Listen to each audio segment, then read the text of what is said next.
कारण गोस्वामी जी बता रहे हैं। पांचवा कारण बताया मनु और शत्रुपा जी, ये संसार के आदि दंपति हैं। ब्रह्मा जी ने जब सृष्टि का संकल्प लिया तो दाहिने हाथ में संकल्प का जल लेकर जब छोड़ा तो एक पुरुष की उत्पत्ति हुई जिनका नाम रखा गया मनु, और उसके बाद बाएं हाथ में जल लेकर जब संकल्प छोड़ा उसके बाद एक महिला की उत्पत्ति हुई, उनका नाम दिया गया शत्रुपा जी। उन दोनों की भगवान ने शादी कराई ब्रह्मा जी ने और कहा कि आज के बाद संसार की जो मैथुनी सृष्टि की रचना है वो आप दोनों करेंगे और उन्हीं की संतान हम सब लोग हैं, इसलिए हम मनुष्य कहे जाते हैं, इसलिए हम मानव कहे जाते हैं क्योंकि हम मनु महाराज की संतान हैं। आपको आश्चर्य लगेगा, संसार में जो बहुत बड़े बड़े अपने को सो डेवलप्ड देश मानने वाले हैं, जिनके जो धर्म हैं, सबसे बड़े दो धर्म है क्रिश्चियनिटी और इस्लाम। इस्लाम को सुन के आपको आश्चर्य लगेगा, इस्लाम में जब मुसलमानों के खुदा ने जब ये दुनिया बनाई तो उसने सबसे पहले एक आदमी बनाया, उसका नाम रखा आदम। उसने कहा भाई मेरा मन नहीं लगेगा, कोई मेरे लिए पार्टनर भी बना, तो फिर एक औरत बनाई, उसका नाम रखा हव्वा। अब जाकर नाम ही इतना खतरनाक हो तो वो देखने में कैसे होगी, हव्वा। हव्वा के नाम से तो हमारे वैसे ही डर आते हैं। ये है कुरान में लिखा है, आदम और हव्वा, उनसे पूरी सृष्टि का प्रारंभ हुआ इस्लाम और कुरान के अनुसार। क्रिश्चियनिटी क्या कहती है, क्रिश्चियंस के जो भगवान हैं उसने जब प्रकृति की रचना करी, सृष्टि की रचना प्रारंभ की तो उसने एक आदमी बनाया। आदमी बनाया, बहुत मन से बनाया, और आदमी बनाने के जब पूरा किया, अगले दिन सैटरडे था तो गॉड ने अपनी फैक्ट्री बंद करी और वो घर चला गया, और वो अगले दिन आया मंडे को, तब तक वो आदमी अकेला बंद रहा फैक्ट्री में। उसने आते ही गॉड से कहा जब मंडे को आया कि भाई मैं तो अकेला परेशान हो गया, मेरे लिए कोई पार्टनर ढूंढ। पार्टनर बना। तब गॉड ने देखा कि भाई फैक्ट्री में मटेरियल तो सब खत्म हो गया, न सीमेंट बचा, न बजरी बची, न बालू बचा, न सरिया बचा। अब मैं ऑर्डर करूंगा तब कहीं आएगा, तब कहीं बनेगा, कई दिन लग जाएंगे। तो उसने खोपड़ी खुजाई, उसने कहा क्या किया जा सकता है, तो उसने बने हुए आदमी की एक पसली तोड़ी। ये बाइबल में लिखा हुआ है, वो बता रहा हूं, अपने आप नहीं बता रहा। उसने बने हुए आदमी की एक पसली तोड़ी, बाई पसली, और उस पसली को पीसकर जो मटेरियल बना, पाउडर बना, उससे फिर एक पुतला बनाया छोटा सा। उसमें जब प्राण डाले तो वो एक महिला बनी, और उस दिन के बाद वो महिला उसकी पार्टनर बनी। बाइबल के अनुसार महिलाओं में, जीवित महिलाओं में, बाइबल और ईसाइयत प्राण नहीं मानती, उनको जिंदा नहीं मानती। कभी पढ़ के देखिए, आपकी समझ में आ जाएगा। बाइबल में लिखा है महिलाएं प्राणधारी नहीं होती, जिंदी महिलाओं को कह रहे हैं प्राणधारी नहीं होती। अब भारतीय दर्शन देखिए, भारतीय आइडियोलॉजी देखिए, भारतीय विचार देखिए, यहां मातृ शक्ति को कितना अधिकार प्राप्त है। हमारे उपनिषदों के अनुसार तो महिलाओं को पुरुषों से 10 गुना ज्यादा अधिकार अपनी संतान पर होता है। पुरुषों से 10 गुना अधिकार है महिलाओं का। माताओं को इतना बड़ा अधिकार है। हर धार्मिक अनुष्ठान जब तक पत्नी साथ नहीं बैठती तब तक पूरा नहीं होता। और दुनिया में हमको कहा जाता है कि हम असहिष्णु हैं, हम बैकवर्ड हैं। कभी अपने धर्म ग्रंथों को खोलकर देखिए, पढ़कर देखिए, आंखें भी खुल जाएंगी और मुंह भी खुला रह जाएगा। भारतीय दर्शन है। मनु महाराज से हमारी उत्पत्ति हुई, इसलिए हम मानव कहलाते हैं, इसलिए मनुष्य कहलाते हैं। अपने ऊपर गर्व करिए, फालतू की बातों में आने की जरूरत। ये शास्त्र बोल रहा है। मनु महाराज के 2 बेटे हैं। बड़े बेटे का नाम उत्तानपाद है, छोटे बेटे का नाम प्रियव्रत है। एक बिटिया है देवहूति। देवहूति कर्दम ऋषि को ब्याई। उत्तानपाद के जो बेटा हुआ उसका नाम ध्रुव है। अब सोचिए कैसा परिवार होगा। नाती पैदा हुआ घर में, बेटे के बेटा, तो वो भगवान का इतना बड़ा भक्त बना कि भगवान ने उसको अपनी गोद में स्थान दिया। और जो बेटी है देवहूति, महर्षि कर्दम की पत्नी, उसकी गोद से जो संतान पैदा हुई, जो देवता हुआ, वो भगवान का अंशावतार है, कपिल भगवान के रूप में, जिनको हम जानते हैं।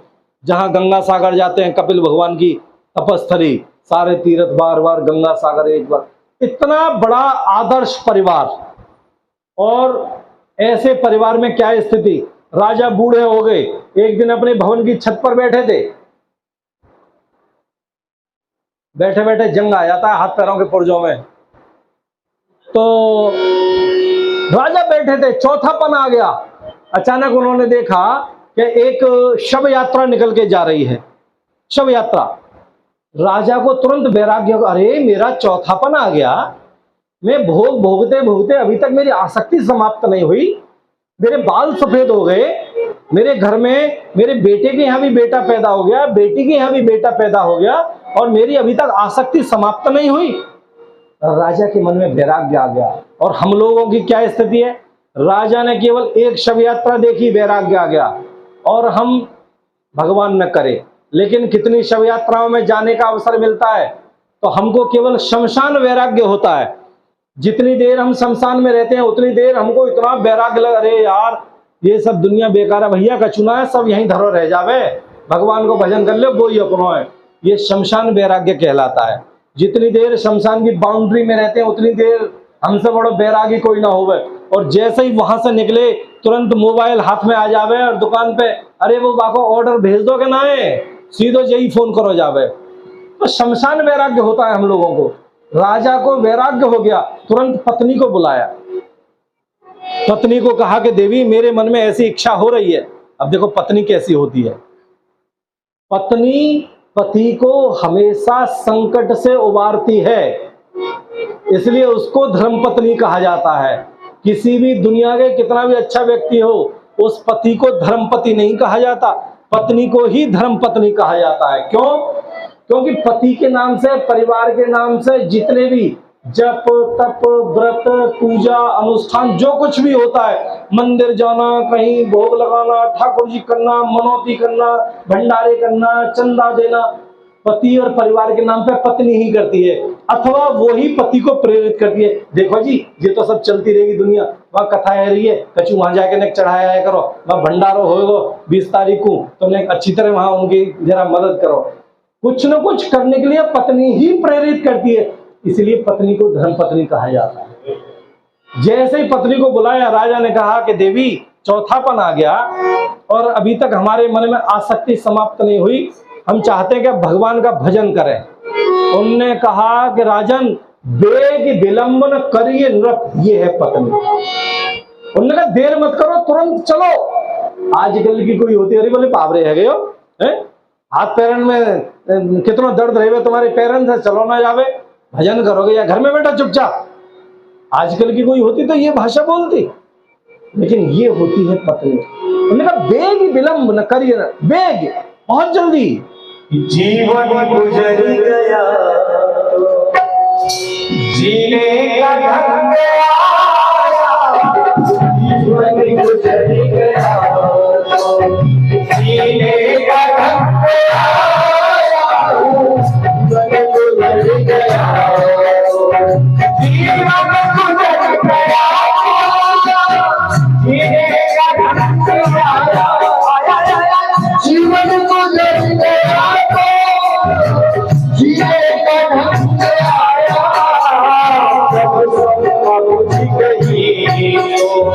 सब सपना बुझ गई महफिल में रंग गया, जीवन गुजर गया।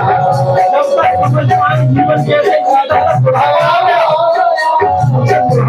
फिर कुछ नहीं कर सकते।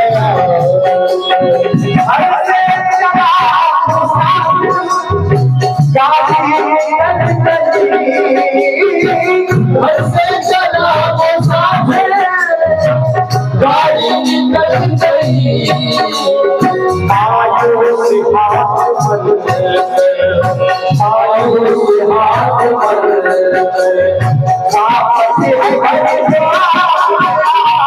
जीवन गुजर गया जीने का ढंग आया, जीवन गुजर गया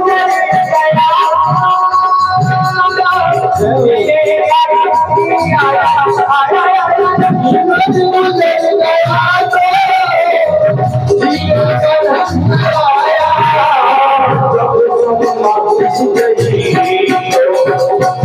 जब सब बुझ गई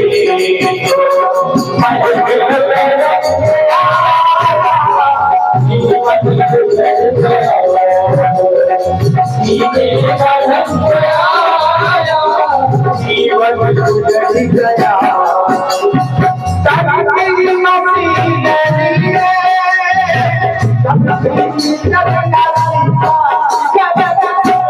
मसीह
जीवन गुजर गया, तब जीना सीखा तो क्या बचेगा।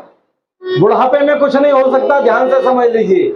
जो कुछ भी कर सकते हैं अपने लिए, घर के लिए, परिवार के लिए, देश के लिए, धर्म के लिए, राष्ट्र के लिए, समाज के लिए, जो कुछ भी कर सकते हैं आप युवावस्था में कर सकते हैं। बुढ़ापे में न तो आप तीर्थ कर सकते न धर्म कर सकते, हाथ पैर काम नहीं करते, घुटने मुड़ते नहीं है, चल सकते नहीं है, चढ़ सकते नहीं है, न कहीं दर्शन करने जा सकते, कुछ नहीं कर सकते सिवाय अफसोस करने के, सिवाय अफसोस। जो कुछ भी कर सकते हैं अपने लिए, चाहे देश के लिए, चाहे समाज के लिए, चाहे राष्ट्र धर्म, किसी के, जो कुछ भी कर सकते हैं युवावस्था में ही कर सकते हैं। और वैसे भी बंधु बहनों, मुझे कहने में कोई संकोच नहीं, भगवान पर हमेशा ताजे और खिले हुए पुष्प चढ़ाए जाते, मुरझाए फूल नहीं चढ़ाए जाते भगवान पर। इसलिए हम जो कुछ भी कर सकते हैं भैया, युवावस्था में ही करने की कोशिश करिए। भगवान ने हमारे ऊपर इतनी बड़ी कृपा की कि हमको भारत भूमि में जन्म दिया, इतनी बड़ी कृपा की कि हमको हिंदू कुल में जन्म दिया। इससे भी बड़ी कृपा हुई कि हम आस्थावान हिंदू हैं। कम से कम इस राष्ट्र के प्रति, समाज के प्रति हमारी भी कोई थोड़ी बहुत जिम्मेदारी बनती है, उसको महसूस करिए।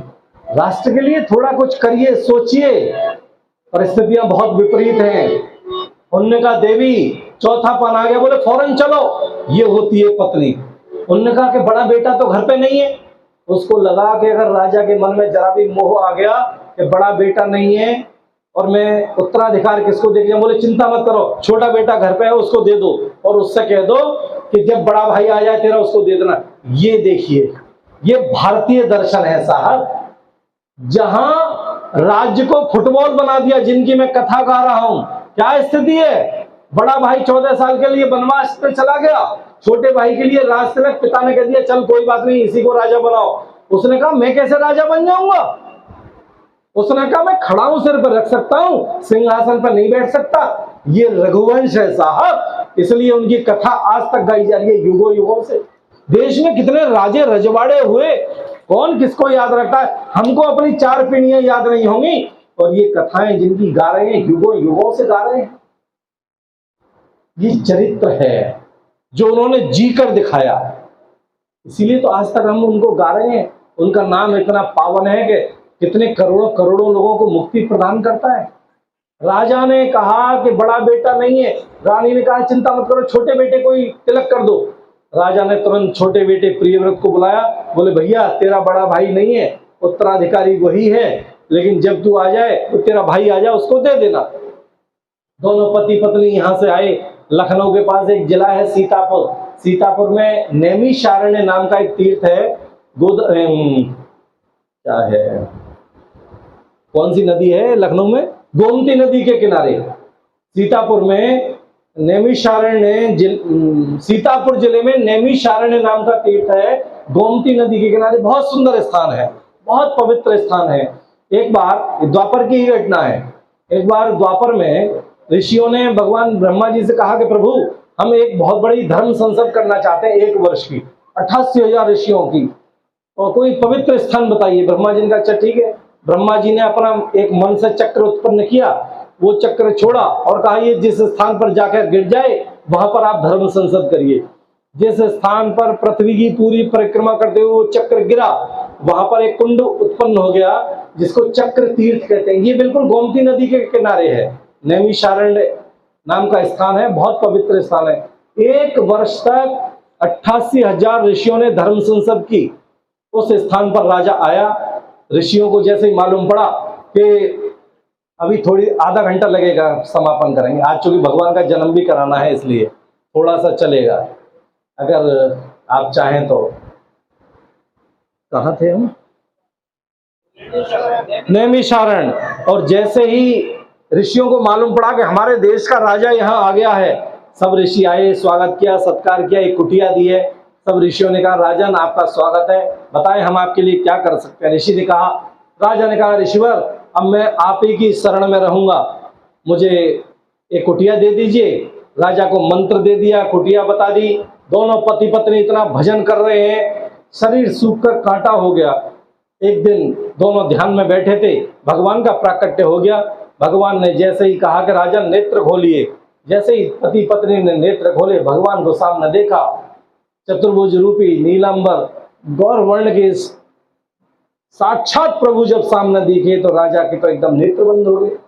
दंडवत प्रणाम किया, प्रभु बड़ी कृपा करी। भगवान ने कहा मेरा दर्शन अमोघ है, बताइए मैं आपको क्या दूं। राजा ने कहा प्रभु मैं एक ही मेरी इच्छा है, मनोकामना है, मैं आपको अपने घर में अपने बेटे के रूप में गोद में खिलाना चाहता हूं। राजा ने कहा था, भगवान ने कहा तथास्तु।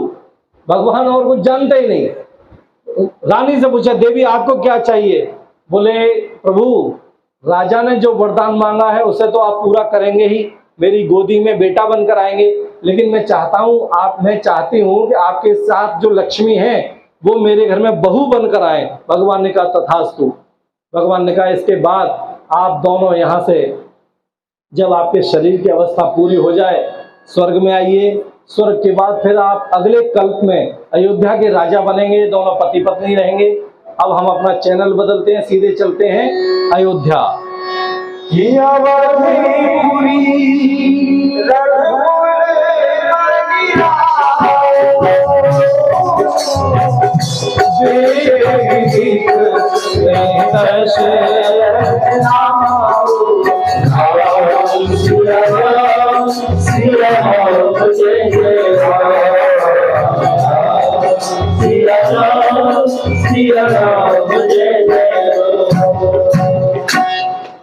समय कम है इसलिए थोड़ा सा। अवधपुरी रघुकुल मनिराऊ, वेद विदित तह दशरथ नाऊ। धर्म धुरंधर गुणनिधि ज्ञानी, बहुत सुंदर वर्णन मानस में गोस्वामी जी ने किया है, लेकिन चूंकि समय कम है इसलिए थोड़ा सा हम जल्दी आगे बढ़ेंगे। महाराज दशरथ की 3 रानियां हैं। बड़ी रानी कौशल्या जी हैं, बीच की रानी है सुमित्रा जी, सबसे छोटी रानी कैकेयी जी। संतान की चाहत में 3 विवाह कर लिए, संतान नहीं हुई। अब एक दिन राजा के मन में बड़ी ग्लानि हुई। उनको लगा कि मेरा भवन ऐसा ही सूना रह जाएगा, मेरे आंगन में कभी किलकारियां नहीं गूंजेंगी, मेरी पत्नियों की गोद ऐसे ही सूनी रह जाएगी, इनकी गोद में कभी फूल नहीं खिलेंगे। राजा को बड़ा संकोच लगा। अब देखिए मानस ये सिखाती है कि निज दुख सुख सब गुरु ही सुनायो। मानस ये कहती है कि अपना जीवन का जो भी दुख है, सुख है, अच्छी बात, बुरी बात, शंका है, समाधान चाहिए तो या तो गुरु को सुनाइए या जगत गुरु को सुनाइए। कृष्णम वंदे जगत गुरु। संसारी को मत बताइए, संसारी वो तो खुद पहले से ही 100 पचड़ों में फंसा हुआ है, वो आपका क्या समाधान करेगा। या तो गुरु को बताइए या भगवान को बताइए।